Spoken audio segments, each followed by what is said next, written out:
এবং এমন একটা সমন্বিত সিলেবাস নিয়ে আসা, যে সমন্বিত সিলেবাসে এত বিভেদ, জেনারেল, মাদ্রাসা, আলিয়া, কওমি, এই এত বিভেদ না রেখে এমন একটি সমন্বিত সিলেবাস করা, যে সমন্বিত সিলেবাসে যেমন দুনিয়াবী শিক্ষা থাকবে তেমন দিনের পরিপূর্ণ শিক্ষা থাকবে। আমাদের সন্তানেরা যদি ইংরেজি ভাষা শিখতে পারে তা আরবি ভাষা শিখতে পারবে না? পারবে, কঠিন কিছু না। মাদ্রাসার ছাত্ররা শিখতেছে তো, আপনি যে কোনো একটা উন্নত মাদ্রাসায় যান, গিয়ে দেখবেন মাদ্রাসার ছাত্র আরবিও শিখতেছে, ইংরেজিও শিখতেছে। তো এই জিনিসটা আপনি টোটাল সারা বাংলাদেশে বাস্তবায়ন করলে সমস্যা কী? এক সমন্বিত সিলেবাসের মধ্যে আরবি শিক্ষাও বাধ্যতামূলক করেন, ইংরেজি শিক্ষাও বাধ্যতামূলক করেন, দুনিয়াবী যে শিক্ষাগুলো আছে সেটিও বাধ্যতামূলক করেন, কোরআন এবং রাসূল সাল্লাল্লাহু আলাইহি ওয়াসাল্লামের জীবনী বাধ্যতামূলক করেন। ক্লাস 10 পর্যন্ত এমন একটা সিলেবাস করেন যেখানে মাদ্রাসা ছাত্র ভর্তি হতে পারবে, জেনারেল স্টুডেন্টও ভর্তি হতে পারবে, এবং সবাই প্রথমে আগে প্রকৃত মানুষ এবং আদর্শ মানুষ হবে, তারপরে ইঞ্জিনিয়ার অথবা ডাক্তার হবে। মেশিন তৈরি যেন না হয়। প্রথমত, শিক্ষা এবং জ্ঞান ইসলামের অপর নাম, এবং ইসলামের অপর নাম এই জন্য যে ইসলাম এসেছে জাহিলিয়াতের মূর্খতাকে দূর করার জন্য। যেহেতু জাহিলিয়াতের মূর্খতাকে ইসলাম দূর করবে, তাহলে বাই ডিফল্ট ইসলাম জ্ঞান, কেননা মূর্খতাকে তো একমাত্র জ্ঞানই দূর করতে পারে। তো মক্কার সেই জাহিলি যুগের মূর্খতা এবং অজ্ঞতাকে দূর করেছে ইসলাম, মানে জ্ঞান, জ্ঞান দূর করেছে, প্রকৃত এবং সঠিক জ্ঞান। আর আল্লাহ সুবহানাহু তাআলার এক অনন্য গুণ হচ্ছে তিনি আলিম, মহাজ্ঞানী। আলিমুম বিযাতিস সুদূর, এত জ্ঞানী যে মানুষের অন্তরের খবর পর্যন্তও তিনি জানেন। এত জ্ঞানী যে পূর্বের এবং পরের সকল জ্ঞান তার নিকটে রয়েছে, অদৃশ্যের জ্ঞান তার নিকটে রয়েছে। জ্ঞান যেহেতু আল্লাহ সুবহানাহু তাআলার গুণ, তার মানে জ্ঞান কি খারাপ কিছু না ভালো কিছু? ভালো কিছু। আল্লাহ সুবহানাহু তাআলা দয়ালু, তার মানে দয়া করা মন্দ না ভালো? ভালো। আল্লাহ সুবহানাহু তাআলা রিজিক দাতা, তার মানে আরেকজনকে খাওয়ানো ভালো কাজ না মন্দ কাজ? ভালো কাজ। কেন মন্দ হলে এত আর এগুলো আল্লাহর গুণ হতো না। এই জন্য আল্লাহ সুবহানাহু তাআলার পক্ষ থেকে রাসূল সাল্লাল্লাহু আলাইহি ওয়াসাল্লাম বলেছেন, ইরহামু মান ফিল আরজ ইয়ারহামুকুম মান ফিস সামা। তোমরা আল্লাহর দয়া চাও, তো আল্লাহ তো দয়ালু, এটা তোমরা সবাই জানো, এই জন্য তোমরা আল্লাহর দয়া চাও। তো তোমরা কয়জন আরেকজনের উপর দয়া করো? অতএব তোমরা শুরু করো, এটি দিয়ে শুরু করো যে তোমরা দুনিয়ার মানুষের প্রতি দয়া করবে, তাহলে যিনি আসমানে আছেন উনি তোমাদের প্রতি দয়া করবে। বলেন আল্লাহু আকবার।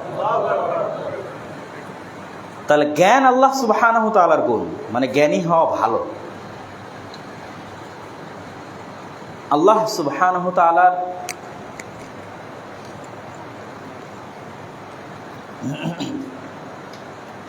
ফলত ইসলামের শুরু জ্ঞানের কথা দিয়ে, পড়ার কথা দিয়ে। ইকরা বিসমি রাব্বিকাল্লাযী খালাক আমরা সবাই জানি।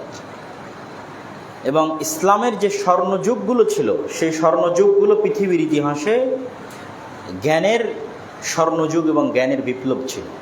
আপনি কর্ডোভার ইতিহাস পড়েন, গ্রানাডার ইতিহাস পড়েন, বাগদাদের দারুল হিকমার ইতিহাস পড়েন, এই প্রত্যেকটা নগরী তৎকালীন যুগে বিশ্বের সর্বোন্নত জ্ঞানের নগরী ছিল। যখন ইউরোপ অন্ধকারাচ্ছন্ন ছিল, তখন এগুলো জ্ঞানের মার্কাজ ছিল। আর ইসলাম সন্ন্যাসবাদের ধর্ম নয়, যে আপনাকে বলবে আপনি দুনিয়ার কোনো কিছু শিখিয়েন না, ঘরে বসে শুধু জিকির করেন আর জান্নাতে চলে যাবেন, এই দিন ইসলাম নয়। আর এমনটা রাসূল সাল্লাল্লাহু আলাইহি ওয়াসাল্লাম নিজেও করেন।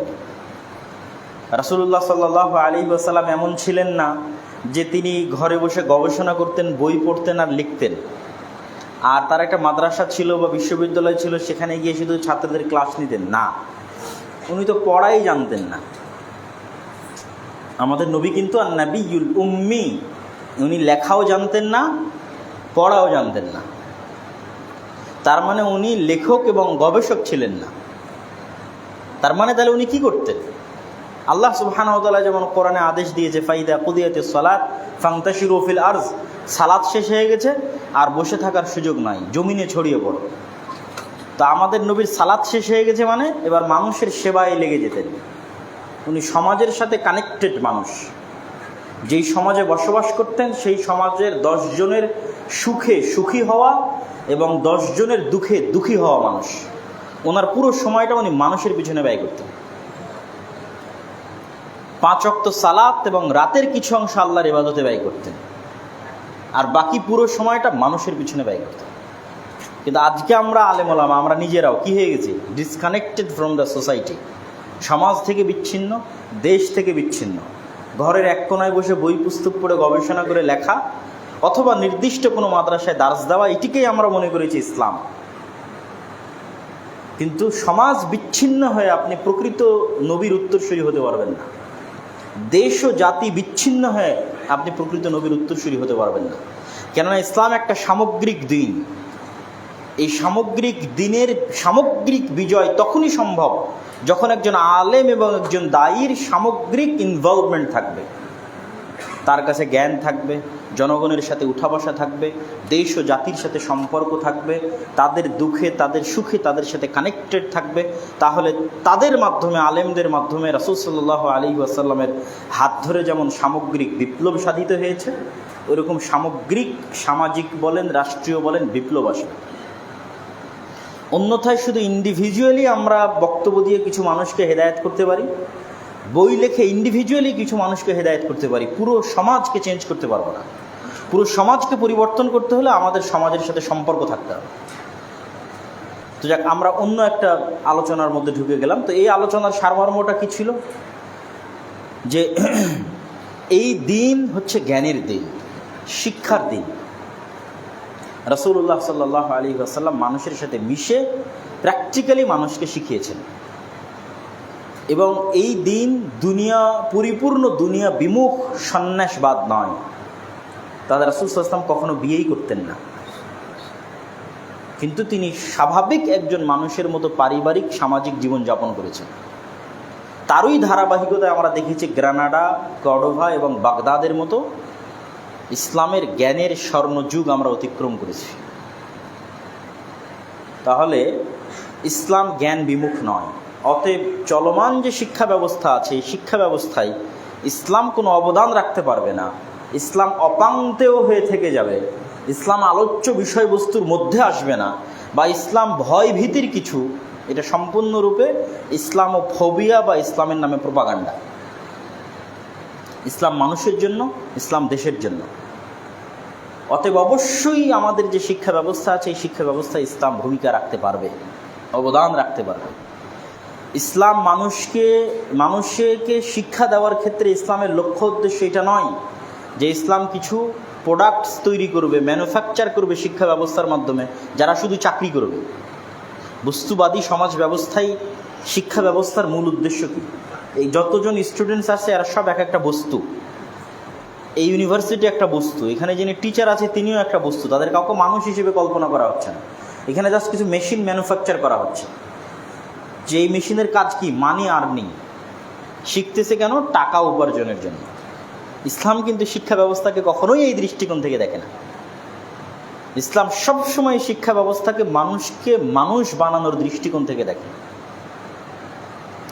মানুষকে আদর্শ মানুষ বানানোর দৃষ্টিকোণ থেকে দেখে।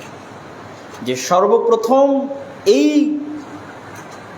এলিমেন্ট বা এই উপাদান ফিল আপ হতে হবে আপনার কারিকুলাম দিয়ে, আপনার সিলেবাস দিয়ে, যে এই কারিকুলাম এই সিলেবাসে পড়ে মানুষে পরিণত হবে। এটা আগে সবার আগে পূর্ণ হতে হবে।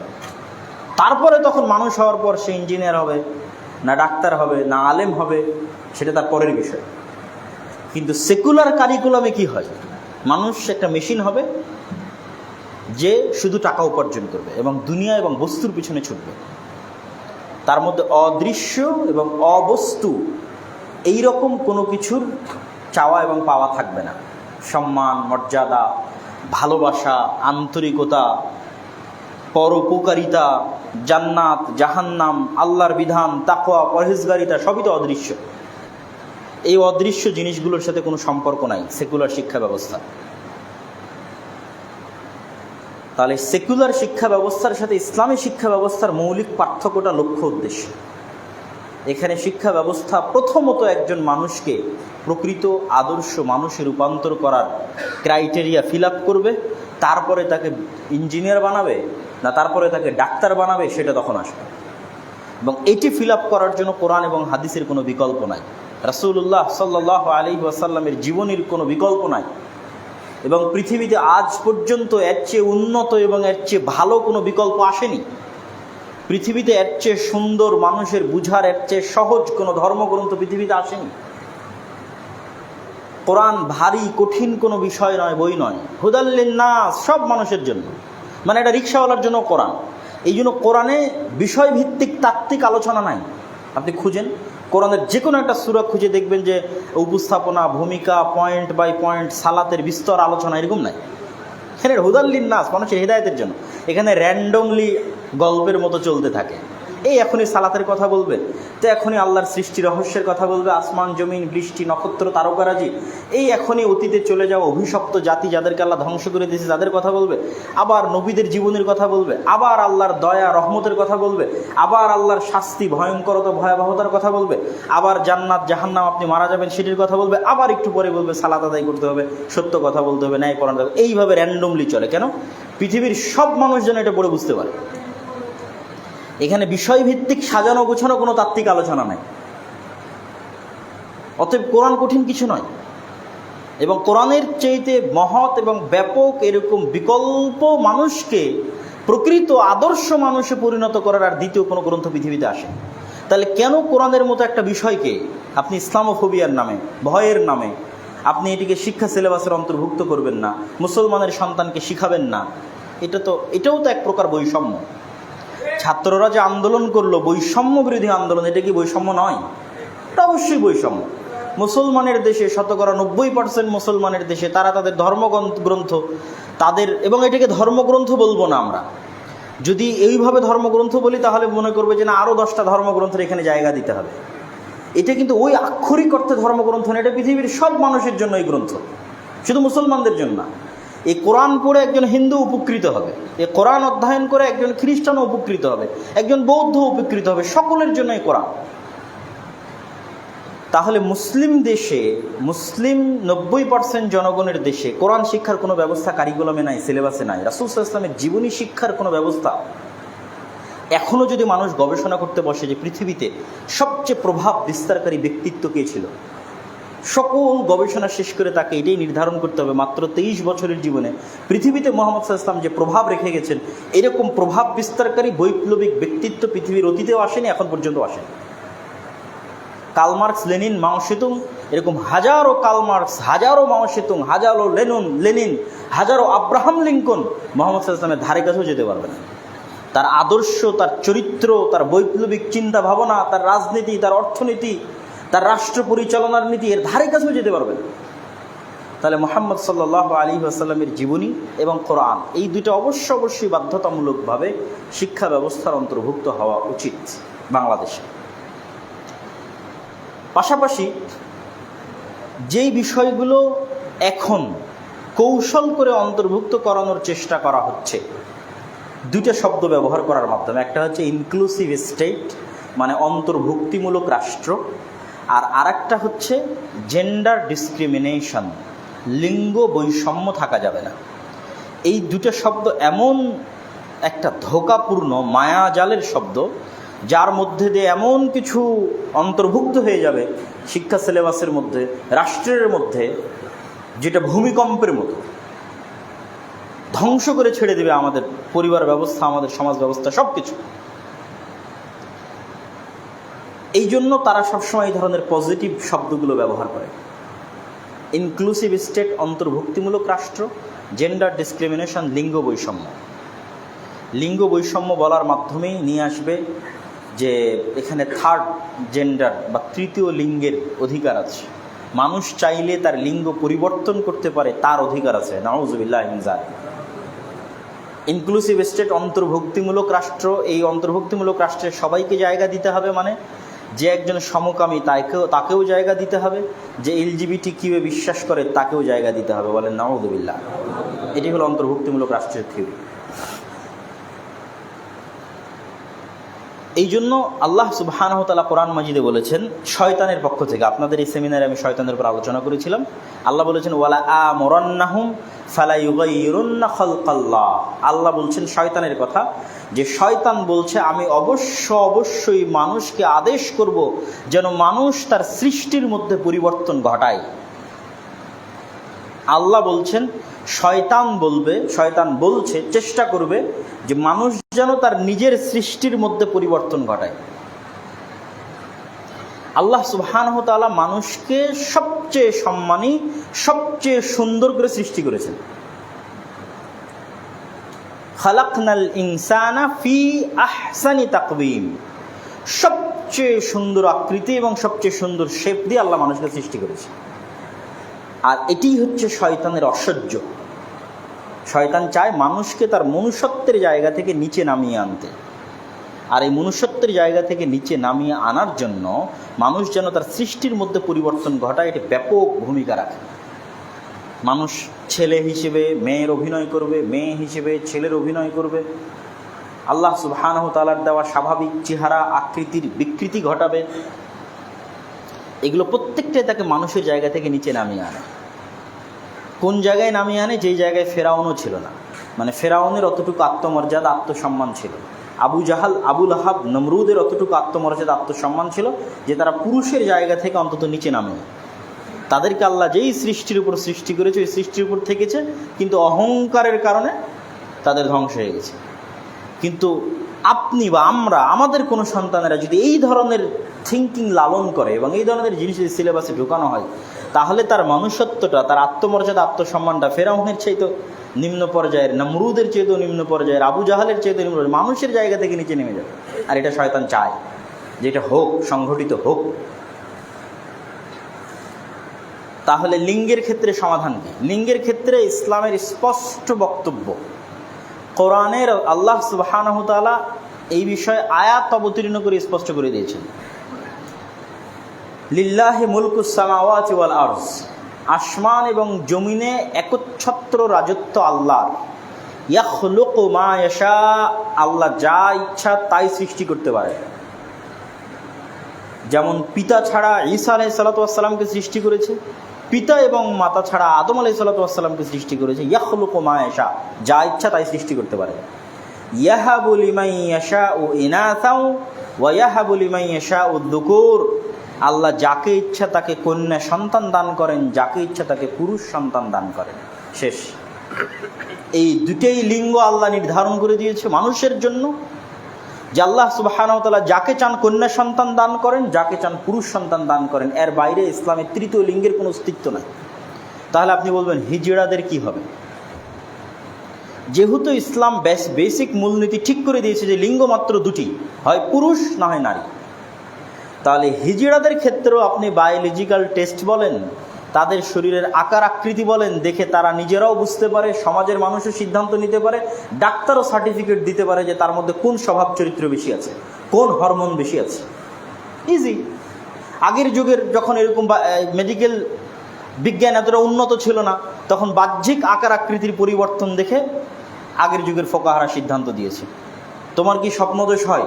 বলে হ্যাঁ স্বপ্নদোষ হয়। তোমার কি ঋতু হয়? তো বলে হয়। স্বাভাবিক যে দুইটা আলামত বাহ্যিক প্রকাশ্যমান, সেটার ভিত্তিতে তারা সিদ্ধান্ত নিয়েছে। আর এখন তো আমাদের কাছে আরও ইজি, যার এরকম শারীরিক সমস্যা রয়েছে তাকে মেডিকেলে নিয়ে যান, বায়োলজিক্যাল টেস্ট করে, পুরুষ হরমোন বেশি আছে না নারী হরমোন বেশি আছে, শেষ। যদি পুরুষ হরমোন বেশি থাকে সে পুরুষ হিসেবে গণ্য হবে সমাজে, তার জন্য নারীদের বেশ ধারণ করা হারাম হিসেবে বিবেচিত হবে সমাজে।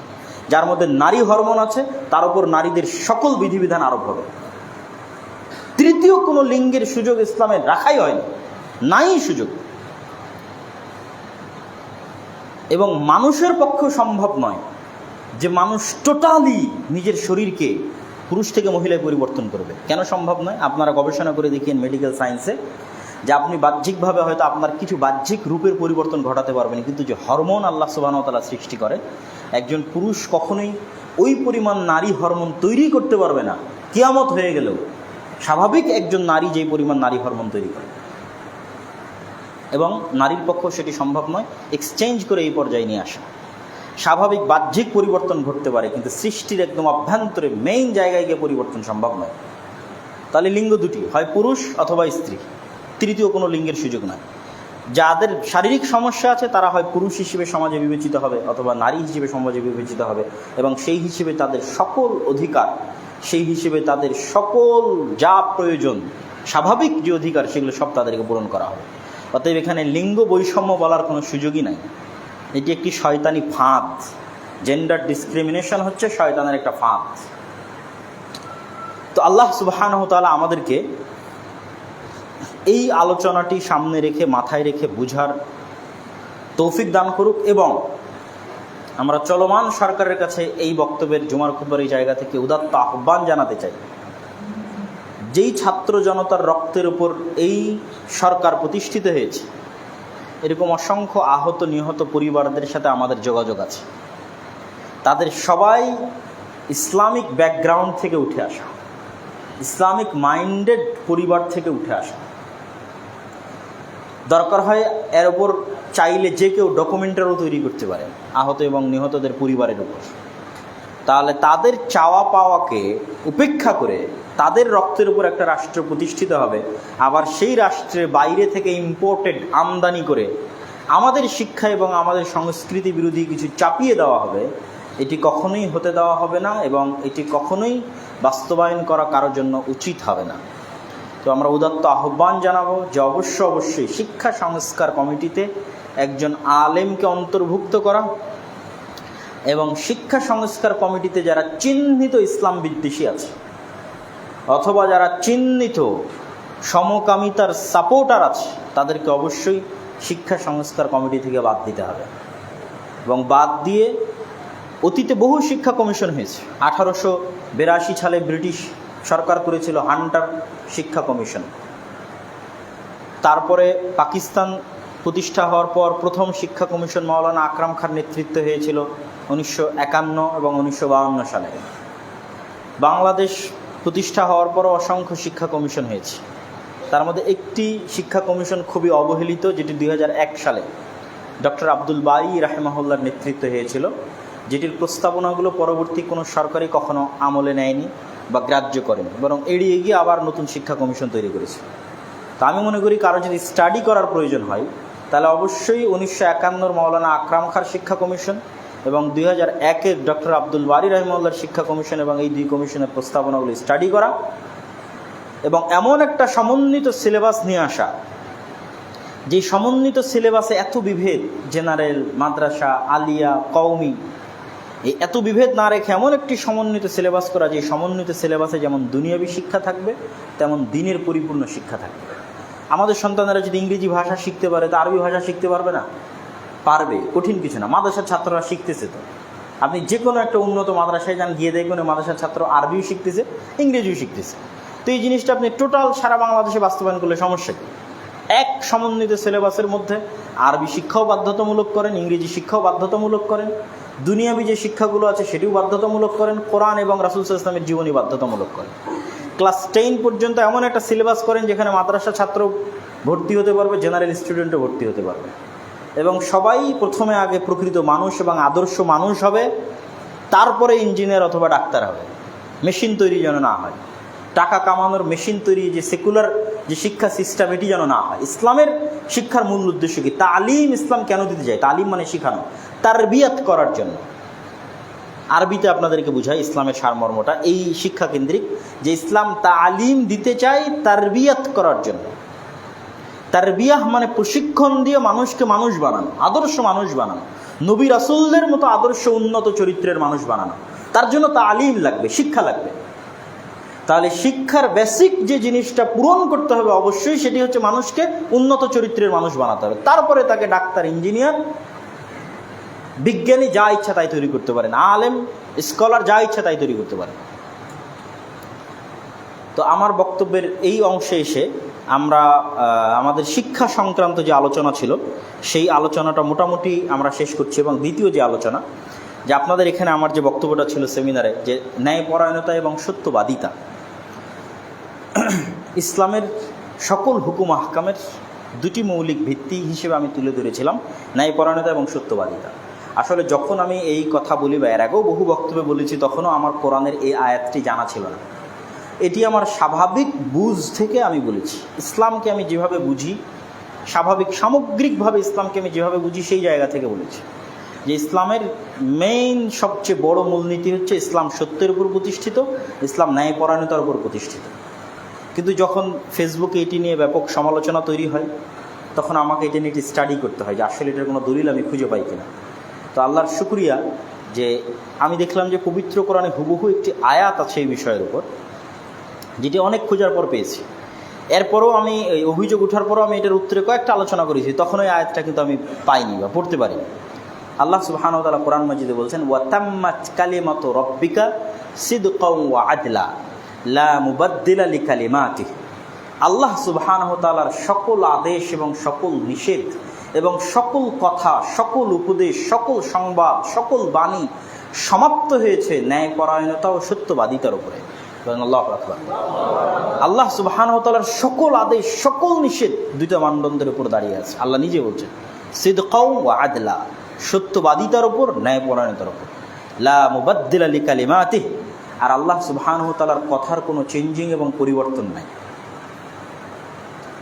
তাহলে বোঝা গেল যে আমি তাওহীদের কথা বলি, অথবা সালাতের কথা বলি, অথবা চুরি করলে হাত কাটার কথা বলি, অথবা পিতার সম্পত্তিতে নারীর ভাগের কথা বলি, যা আদেশ নিষেধ আল্লাহ কোরআনে এবং হাদিসে দিয়েছে, রাসূল সাল্লাল্লাহু আলাইহি ওয়াসাল্লাম দিয়েছে, তার প্রত্যেকটাই দুইটা মানদণ্ডের উপর দাঁড়িয়ে আছে, সত্যবাদিতা এবং ন্যায়পরায়ণতা। এবং আপনি যখন ইসলামকে আরও গভীরভাবে স্টাডি করবেন, তখন দেখবেন যে এটি আপনার কাছে আরও সুন্দরভাবে ধরা দেবে। যেমন লা ইলাহা ইল্লাল্লাহ, এই কালেমার অর্থ কী? সব আলেম ওলামা এই কালেমার অর্থ লিখেছে লা মা'বুদা বিহাক্কিন ইল্লাল্লাহ, পৃথিবীতে ইবাদতের যোগ্য সত্য কোনো মা'বুদ নেই আল্লাহ ব্যতীত। এই যে সত্যটা চলে আসলো, মানে আল্লাহ ইবাদতের যোগ্য হওয়ার ক্ষেত্রে একমাত্র সত্য, আর বাকি যাদের আমরা ইবাদত করছি এরা সবাই কি মিথ্যা। তাহলে 2 নম্বর এবার এর সাথে যুক্ত করেন যে আল্লাহ ইবাদতের যোগ্য, এই ক্ষেত্রে মানুষের পক্ষ থেকে তিনি ইবাদত পাবেন, এটি ন্যায়। আর আল্লাহ ব্যতীত মানুষ অন্য কারো ইবাদত করবে, সেটি অন্যায়, মানে ন্যায়পরায়ণতার বাইরে।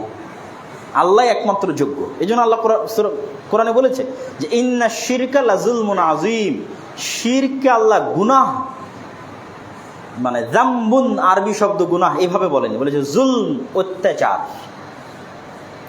শিরক হচ্ছে অত্যাচার, জুলম অন্যায়। কিন্তু মানুষের জন্য এটিই ন্যায় যে মানুষ ইবাদত করবে তার, যে তাকে সৃষ্টি করেছে, এটিই ন্যায়।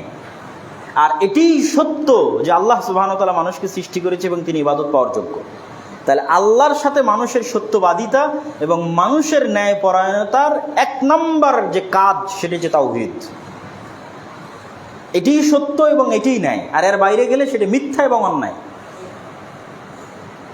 ঠিক এভাবে আপনি ইসলামের প্রতিটা বিধিবিধানের মধ্যে যাবেন, দেখবেন এভাবেই সব জায়গাতে আপনি সত্যবাদিতা এবং ন্যায়পরায়ণতাকে আবিষ্কার করবেন যে পুরো ইসলাম দুটি জিনিসের উপর দাঁড়িয়ে আছে।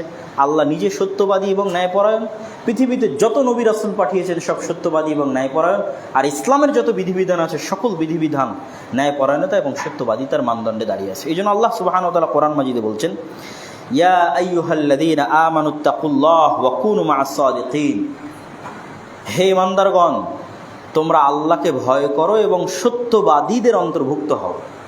সত্যবাদী মানে কি? সকল ক্ষেত্রে সত্যবাদী, আল্লাহর সাথে সত্যবাদী, নবীর সাথে সত্যবাদী।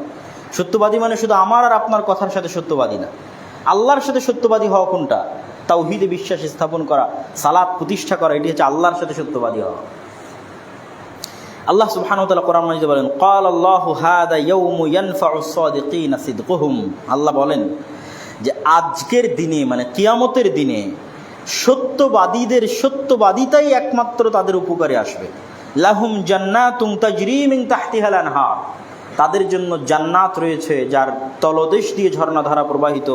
খালিদিনা ফিহা আবাদা, তারা সেখানে চিরস্থায়ী থাকবে।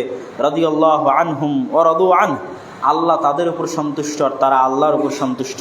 যালিকাল ফাউজুল আযীম, আর এটি হচ্ছে মহা সফলতা, সাকসেসনেস, সবচেয়ে বড় সফলতা। আল্লাহ সুবহানাহু ওয়া তাআলা কোরআন মাজিদে এরকম সত্যবাদিতার উপর অসংখ্য আয়াত এবং অসংখ্য হাদিস রাসূলুল্লাহ সাল্লাল্লাহু আলাইহি ওয়াসাল্লাম তার জীবনে তুলে ধরেছেন।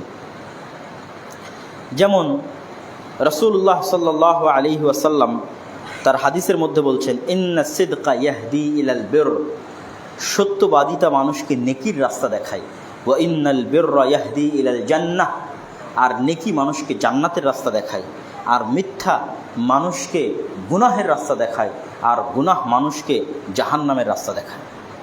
তাহলে মানুষের সৎ পথে থাকা অথবা পথভ্রষ্ট হয়ে যাওয়ার মানদণ্ড নির্ধারণ করেছেন রাসূলুল্লাহ সাল্লাল্লাহু আলাইহি ওয়াসাল্লাম, মানুষের সত্যবাদিতা অথবা মানুষের মিথ্যা। ঠিক তেমনি ন্যায়পরায়ণতার বিষয়ে যদি আমরা দেখি, তাহলে অসংখ্য এবং নবীদের বিষয় পবিত্র কোরআনে আল্লাহ সুবহানাহু ওয়া তাআলা তাদের সত্যবাদী হওয়ার বিষয়ে বলেছেন, ওয়াযকুর ফিল কিতাবি ইব্রাহিম ইন্নাহু কানা সিদ্দীকান নাবিয়্যা, ইব্রাহিমের কথা শোনো, ইব্রাহিম ছিল সত্যবাদী নবী। ওয়াযকুর ফিল কিতাবি ইসমাঈল ইন্নাহু কানা সাদিকাল ওয়া'দি ওয়া কানা রাসূলান নাবিয়্যা, ইসমাঈলের কথা শোনো, ইসমাঈল ছিলেন সত্যবাদী নবী। ইউসুফের কথা শোনো, ইউসুফ আইয়ুহাস সিদ্দীক, ইউসুফ ছিলেন সত্যবাদী। ওয়াযকুর ফিল কিতাবি ইদরিস ইন্নাহু কানা সিদ্দীকান নাবিয়্যা, ইদরিসের কথা শোনো, ইদরিস ছিলেন সত্যবাদী। আর আমাদের নবীর কথা তো বলার অবকাশ রাখে না, তার সত্যবাদিতা এবং তার ন্যায়পরায়ণতা তার ইসলাম আসার পূর্বেই সমগ্র আরবে পরিচিতি পেয়ে গেছিলেন তিনি ন্যায়পরায়ণতা এবং সত্যবাদিতার বিষয়ে। তো পবিত্র কোরআনের কয়েকটা আয়াত আমরা এবার ন্যায়পরায়ণতা সম্পর্কে দেখে নিই, সত্যবাদিতা সম্পর্কে দেখলাম।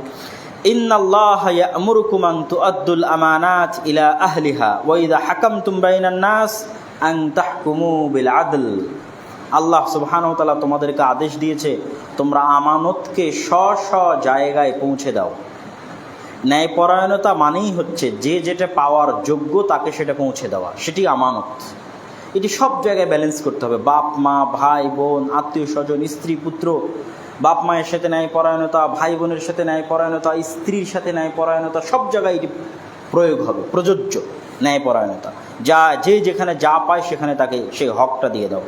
ওয়াইদা হাকামতুম বাইনান নাস আন তাহকুমু বিল আদল, আর যখন মানুষের মধ্যে তোমরা বিচার ফায়সালা করো তখন ন্যায়ের সাথে বিচার ফায়সালা করো।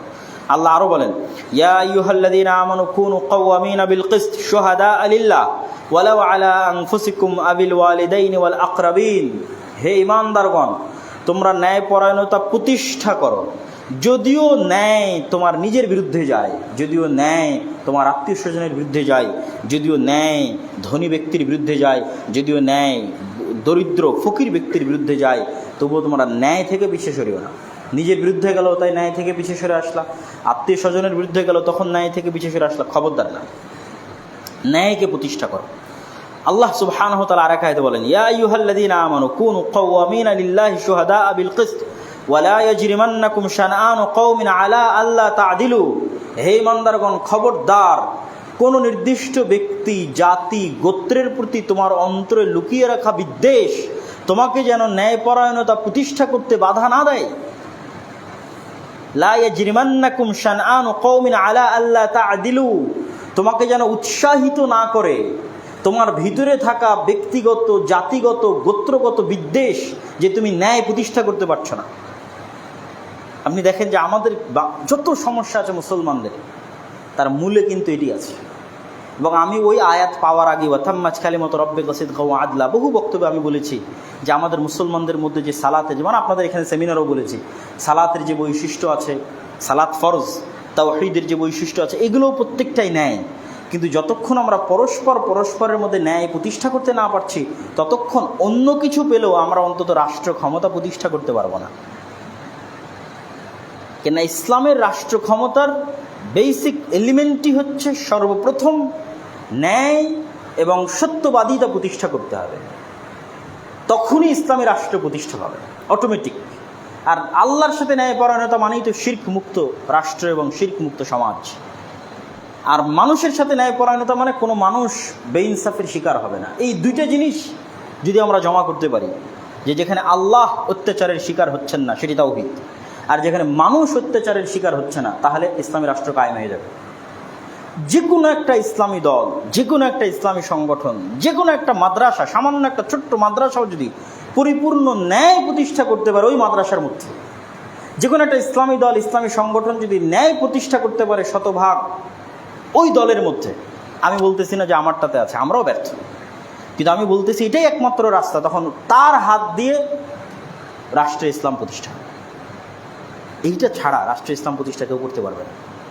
এটা আমার যত গভীরভাবে আমি ইসলামকে বুঝতে পারি, আমার থিঙ্কিং, আমার চিন্তা ভাবনা 10 বার 15 বার 1000 বার চিন্তা করার পর আমার কাছে এটি রেজাল্ট মনে হয়েছে সম্ভব। ইসলাম রাষ্ট্র ক্ষমতায় যেতে পারে, মুসলমানেরা রাষ্ট্রে ইসলাম প্রতিষ্ঠা করতে পারে। শর্ত কি? আল্লাহর সাথে ন্যায়পরায়ণতা বাস্তবায়ন হতে হবে, মানে শিরক মুক্ত হতে হবে। 2, নিজেদের মধ্যে ন্যায়পরায়ণতা বাস্তবায়ন হতে হবে। আপনি যে কোনো ইসলামী দলে যান, দেখবেন যে আমিরের বেশি চামচামি করেছে, নেতার বেশি চামচামি করেছে, তাকে পদ দিয়ে রেখেছে, আর একজন যোগ্য কর্মীকে পদ দেয়নি। মাদ্রাসায় যান, পরিচালক বলেন, প্রিন্সিপাল বলেন, মসজিদে যান, কমিটির সভাপতি বলেন, কেউ তাদের ওই মাদ্রাসা মসজিদের মধ্যে ন্যায় বাস্তবায়ন করতে পারে, ন্যায়পরায়ণতা বাস্তবায়ন করে, নাহলে বাইতুল মুকাররমে মারামারি হয়। তাহলে আমি ইসলাম রাষ্ট্রে যাবে তার ক্ষেত্রে এই 2টা বেসিক এলিমেন্টের কথা বলেছি, এবং আল্লাহ এখানে আদেশ দেবেন। আমাদের ফেসবুকে যাবেন, ফেসবুকে মানুষ একজনের প্রশংসা করতেও ন্যায়কে অতিক্রম করছে, আর একজনের বিরোধিতা করতেও ন্যায়কে অতিক্রম করছে। অথচ আল্লাহ নিজে বলছেন, তোমার অন্তরে থাকা যে বিদ্বেষ আছে, আমাকে তুমি পছন্দ করতে পারো না, হতেই পারে, কিন্তু তাই বলে তুমি ন্যায়কে অতিক্রম করে আমার বিরুদ্ধে লিখবা, এটা করিও না। তাহলে অন্তত তোমার দিয়ে ইসলাম প্রতিষ্ঠা হবে না। আর নবী রাসূলগণের বৈশিষ্ট্য এটি কখনোই ছিল না। তারা সত্যবাদিতা এবং ন্যায়পরায়ণতায় কখনো ছাড় দিতেন না। কেন দিতেন না সেটাও আপনাকে বলি। নবী রাসূলগণ তো আর ওই ঘরের মধ্যে বসে বই লিখে গবেষণা করা আর মাদ্রাসার মধ্যে গিয়ে দারাজ দেওয়া এটার মধ্যে সীমাবদ্ধ ছিলেন না। তারা হচ্ছে সমাজের মানুষের সাথে চলতেন, ওপেন, রাষ্ট্রের সকল স্তরের সাথে। সব নবী রাষ্ট্রের ডাইরেক্ট মেইন থিমেকে আঘাত করেছে। মুসা আলাইহিস সালামকে কি বলেছে? ইযহাব ইলা ফিরআউন, সরাসরি যে রাষ্ট্রনেতা তার কাছে যাওয়ার আদেশ। তাহলে মুসা আলাইহিস সালাতু ওয়াস সালাম কখনই বিজয়ী হতে পারবেন না। উনি তো আর মসজিদের কোনায় বসে ইবাদত করছেন না, অথবা ঘরে বসে বই লিখছেন না। উনি ন্যায় এবং সত্যবাদিতা ছাড়া ফিরআউনকে পরাজিত করবে কীভাবে? ইম্পসিবল। এই জন্য সব নবী রাসূলকে ডাইরেক্ট রাষ্ট্রের নেতাদের কাছে দাওয়াত দেওয়ার আদেশ। তাহলে নবী রাসূলদেরকে বাই ডিফল্ট সত্যবাদী ন্যায়পরায়ণ হতে হবে। কেন? আর একটু খুলে বলি। ধরেন আবু সুফিয়ান ইসলাম গ্রহণ করতে চাচ্ছে রাদিয়াল্লাহু তাআলা আনহু, ওমর রাদিয়াল্লাহু তাআলা আনহু ইসলাম গ্রহণ করতে চাচ্ছে। এখন আমাদের নবী মুহাম্মদ সাল্লাল্লাহু আলাইহি ওয়াসাল্লাম তার ইসলাম গ্রহণ করার পূর্বেই আবু সুফিয়ান এবং ওমর রাদিয়াল্লাহু তাআলা আনহুর সাথে এমন আচরণ করে রেখেছে, যেই আচরণে আবু সুফিয়ান ইসলাম গ্রহণ করতে চাইলে আল্লাহর নবী লজ্জা পাবে। বুঝেননি মনে হয় আমার কথা? যেমন আপনি আমাদের ফেসবুকের কথাই দেখেন, যে আমার সাথে বা আমাদের এরকম মানুষজনের সাথে একদল মানুষ যে ধরনের আচরণ করতেছে, সে কিন্তু পরবর্তীতে আমার কাছে এসে লজ্জা পাবে, আমার কাছে আসতে লজ্জা পাবে। বা আমি যদি এমন কোনো নেগেটিভ আচরণ করি, তাহলে কিন্তু আমি তার কাছে যেতে লজ্জা পাবো। তাহলে একজন নবী হিসেবে যে উম্মতের কাছে প্রেরিত হয়েছে, ওই উম্মতের সাথে যদি খারাপ আচরণ করে, কোনো প্রকার অন্যায় সংঘটিত করে, বা কোনো প্রকার মিথ্যার আশ্রয় নেয়, তাহলে ওই মানুষটার পরবর্তীতে নবীর হাতে কেমনে ইসলাম গ্রহণ করবে? এই জন্য নবী রাসূলরা কোনো দিন চুল পরিমাণ সত্যবাদিতাতে ছাড় দিতে পারেন না, ন্যায়পরায়ণতাতে ছাড় দিতে পারেন না। এই জন্য এমন দায়ী লাগবে, এমন আলেম লাগবে, এমন মাদ্রাসা লাগবে, এমন ইসলামী দল সংগঠন লাগবে, যারা অন্তত এই 2টা বেসিক এলিমেন্টে কখনো ছাড় দিবে না, সত্যবাদিতা এবং ন্যায়পরায়ণতা। তাহলে তাদের হাত দিয়ে আল্লাহ রাষ্ট্রে ইসলাম প্রতিষ্ঠা করে দিবে। রাষ্ট্রে ইসলাম শুধু স্বাভাবিক আমরা সালাত আদায় করলাম বা স্বাভাবিক আমরা সিয়াম পালন করলাম, এটি দিয়ে সম্ভব না। আমি এটি বুঝাতে চেয়েছি। অবশ্যই সালাত দিয়ে, সিয়াম দিয়ে মানুষ জান্নাতে চলে যাবে। অবশ্যই শিরক মুক্ত থাকলে আল্লাহ মানুষকে জান্নাত দিয়ে দিবে। অবশ্যই মানুষের সাথে সংক্রান্ত যে গুনাহ আছে, এই গুনাহগুলোরও ক্ষমার রাস্তা আছে। আমি ক্ষমা চেয়ে নিলাম আপনার কাছ থেকে, যে ভাই আমি তোমার প্রতি অন্যায় করেছিলাম, তুমি আমাকে ক্ষমা করে দাও। ক্ষমার রাস্তা আছে, জান্নাতে যাওয়ার রাস্তা আছে। কিন্তু আমি আপনার সাথে অন্যায় করে ইসলাম প্রতিষ্ঠা করব, দিস ইজ ইম্পসিবল। রাষ্ট্রে ইসলাম প্রতিষ্ঠা করতে পারবো না। রাষ্ট্রে ইসলাম প্রতিষ্ঠা করতে চাইলে সমাজে আমার জায়গায়, আমার স্পেসে শতভাগ সত্যবাদী এবং শতভাগ ন্যায়পরায়ণ থাকতে হবে। এবং এগুলোর অসংখ্য আয়াত পবিত্র কোরআনে এবং রাসূল সাল্লাল্লাহু আলাইহি ওয়াসাল্লামের হাদিসে এই 2টা জিনিসের উপর জোর দিয়ে বলা আছে, যার সংক্ষিপ্ত আমি আজকে আপনাদের এখানে তুলে ধরার চেষ্টা করলাম। আল্লাহ সুবহানাহু ওয়া তাআলা আমাদেরকে যে 2টা বিষয় আজকে আলোচনা করেছি, রাষ্ট্রের শিক্ষা সংস্কার, আর 2 হচ্ছে ইসলামের যে বেসিক এলিমেন্ট ন্যায়পরায়ণতা এবং সত্যবাদিতা, এই বিষয়গুলো আল্লাহ সুবহানাহু ওয়া তাআলা মাথায় রেখে আমাদেরকে যতদূর সম্ভব পালন করার এবং পরিবর্তন নিয়ে আসার এবং সংস্কার করার তৌফিক দান করুক। আল্লাহুম্মা আমিন।